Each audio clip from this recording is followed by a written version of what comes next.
Did you know over 60% of first-time clients do not return for a second visit? That is so painful, but it doesn't have to be that way. That's where Maya comes in. Maya is the ultimate marketing software for the beauty and wellness industry. We have a proprietary funnel utilizing special algorithms to help connect the right consumers with the right providers at your business. This means that Maya helps you get higher spending clients you love to work with who stay the long haul. If you want to increase your revenue, increase your client count, increase your average ticket, and increase your new client retention, then you need Maya. Go to joinmaya.com to set up your own personal virtual tour and see why over 500,000 consumers have trusted Maya and the businesses we work with to find their perfect beauty and wellness pro. We promise you will love Maya. Thank you for joining me. This is Kati Whitledge. I hope you are enjoying these weekly short episodes that we're launching every single Thursday. It's you and I, my friends. And today we're talking about the most important meeting is not the meeting. What do I mean? It's the meeting after the meeting that is the most important. And we call it our debrief. We're going to get into how effective our debrief meetings, the recap, the reflection.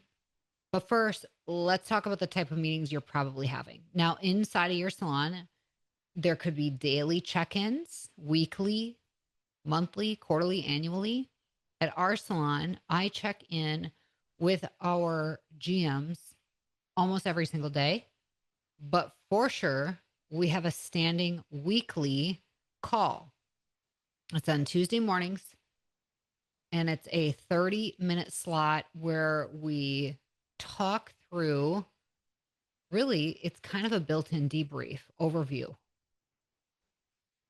How's it going?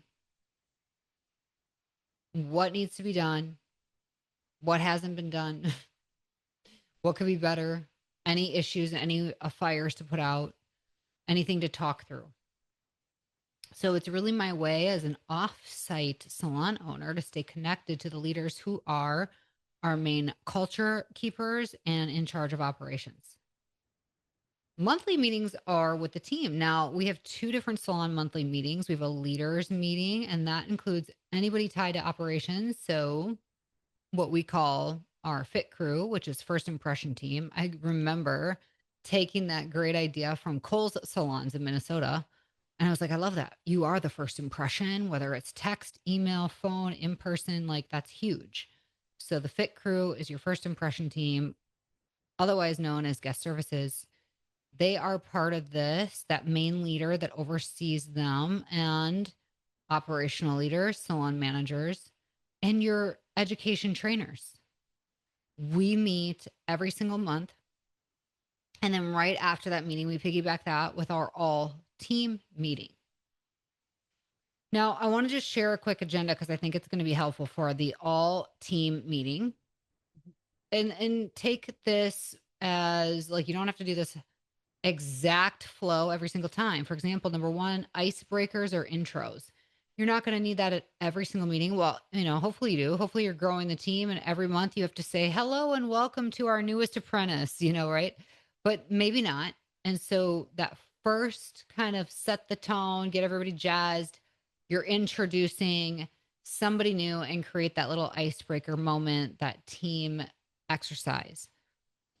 If you don't need an icebreaker or intros moment, then you go into the team exercise or a way to add value. I especially try to do this in our leadership meetings. I am on this podcast meeting and talking with amazing industry and sometimes outside of the industry, innovators, professionals, experts. I learned so much. I also read and absorb tons of content through YouTube and podcasts. And if anybody works with me, they know I can't wait to share with you what I've learned. So the same holds true in those leadership meetings. There's usually something I like to do to add value. Hey, let's go through this exercise together. Here's what I just learned. I want to share with you. Let's write this down. Let's talk it through. something that adds value and helps them professionally develop. So that professional development, it doesn't need to be 3 hours long. You can have big impact like this podcast short. Hopefully you feel value in all these little shorts, right? And those aren't very long. So the same can hold true for those moments within your meetings.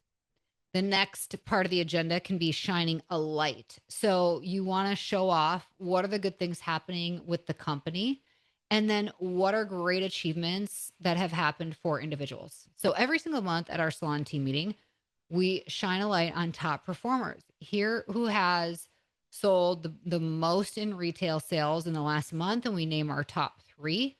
Then we also showcase most improved, because you know how your top three can sometimes be among the same kind of groupings of people. So it's really cool to show somebody who maybe is just like they had averaged 4% retail sales. Now they're averaging 14 to 20%. Some of you, it's like, wow, they shot up to 40%, or whatever it is. Shining a light on the company's success and individual success. The next would be your housekeeping or your updates. Hey, everybody, remember on Saturdays, let's remember to clean and make the salon look great. So whoever opens on Tuesday, they're not walking into something wild to deal with. Everything's prepped and ready, and just, we got to take care of it. Saturdays are shorter days. Let's remind you, like, just take that time. It shouldn't take more than 10 minutes to do your part. Check in with your front desk team member, your fit crew member before you leave, get their approval. You did your things.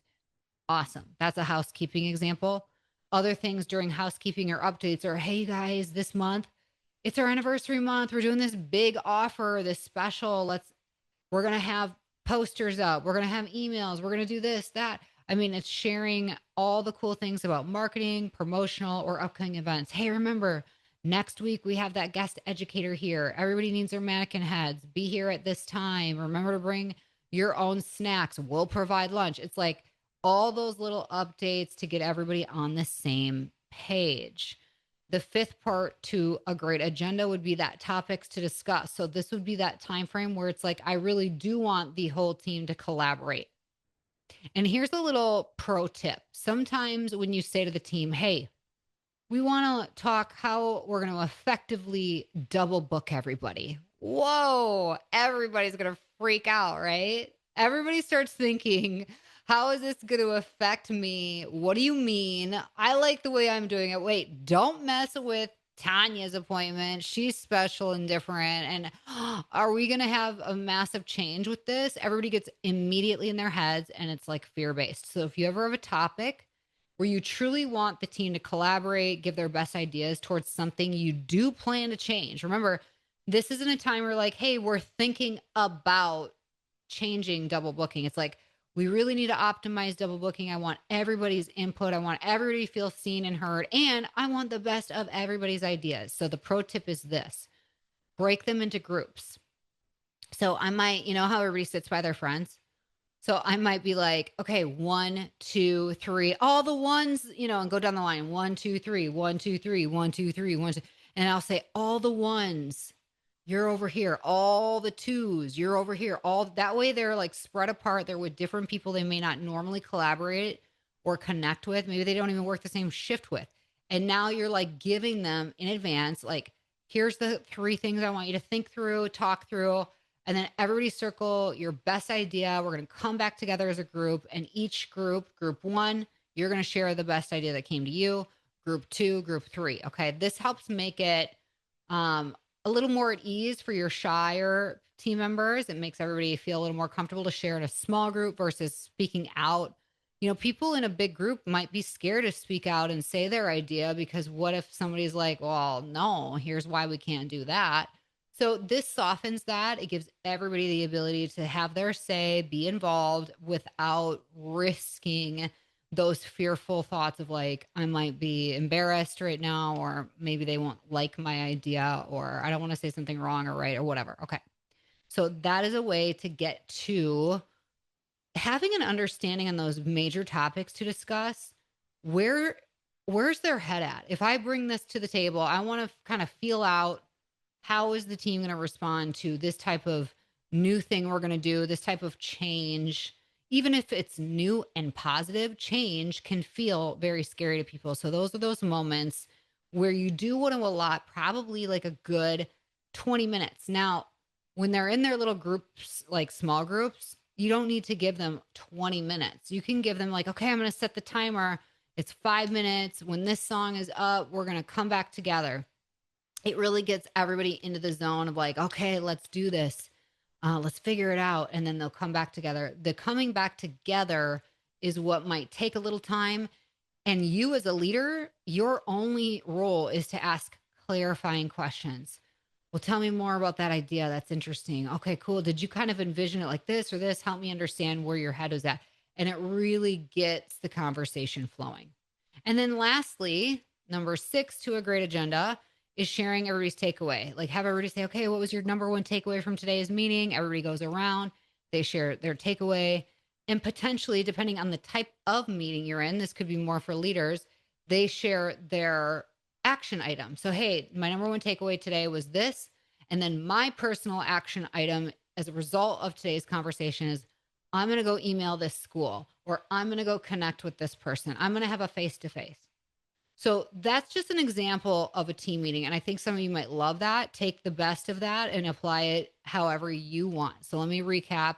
You got number 1, your icebreaker and intros. Number 2, that little added value exercise, something that adds value to their lives of professional development and growth. Then you're going to shine a light on the company and individuals. Then you have your housekeeping and your updates just to keep everybody in the loop and on the same page. Then you get in potentially to that larger topic to discuss as a team. And then lastly, your takeaways and your action items. But the meeting, the most important meeting, is the debrief. It's the meeting after your meetings. Think of this too. Sometimes your meetings are these one-off one-on-ones with somebody that it's like a behavioral conversation, or, hey, they're not upholding the standards of our operation, the standards of our salon, what expectations we have as a company. They're consistently late. Now we got to have a talk with them.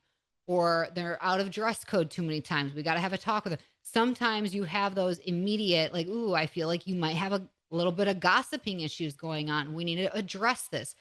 You're always, every single day of your salon life, going to have these moment to moment conversations where you and another leader come together with somebody to have that face-to-face, heart-to-heart, hey, we got to have a talk. This is important for culture keeping conversations. Okay. They might be a little uncomfortable. You always want to have a debrief after that. You always want to recap and be like, get all the leaders on the same page.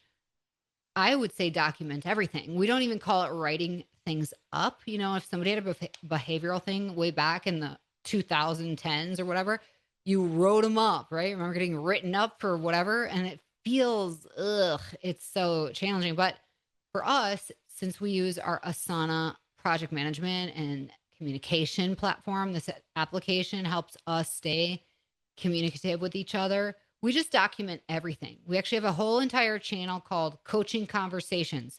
If a client calls and says, I don't love my hair, we pop it into Asana. That goes into a coaching conversation where we get on the same page. We have a whole little agenda, kind of like, here's our steps that we go through when that occurs. So everything gets documented so we can come back through and see a historical kind of timeline of the interactions between ourselves and our team members. The debrief, though, is that conversation after the conversation. And that is the most important. I would recommend after every major meeting to have your like internal core leaders. That might be 2 of you. It might be 3 of you. It might be 5 of you, whatever that looks like for your team size, where you come together and you have a debrief. Now, I learned this model from the higher ups at HPSA, and I love it. And this is the structure is very simple. What went well? What could have gone better? And what are any next steps or actions we need to take right now? That's it. Number 1, what went well? What could have gone better? And what are any next steps, first steps, or action items we need to do right away? That's it. And I'll tell you, even when you meet with vendors. So at Maya's very different, right? We're technology. We're having meetings with enterprise companies. We're having meetings with vendors. We're having meeting with companies that are triple the size that we are a sponsor of them. Sales meetings, tactical meetings. We always plan a 15-minute conversation after the meeting and talk through, how did that go? Did it go well? Great. What were your takeaways? What could have gone better? It's always that little framework, just so we have an opportunity to recap, reflect. And then again, it's like, here's what I'm going to do about it. Here's our action items. It has helped us tremendously to be more productive and effective.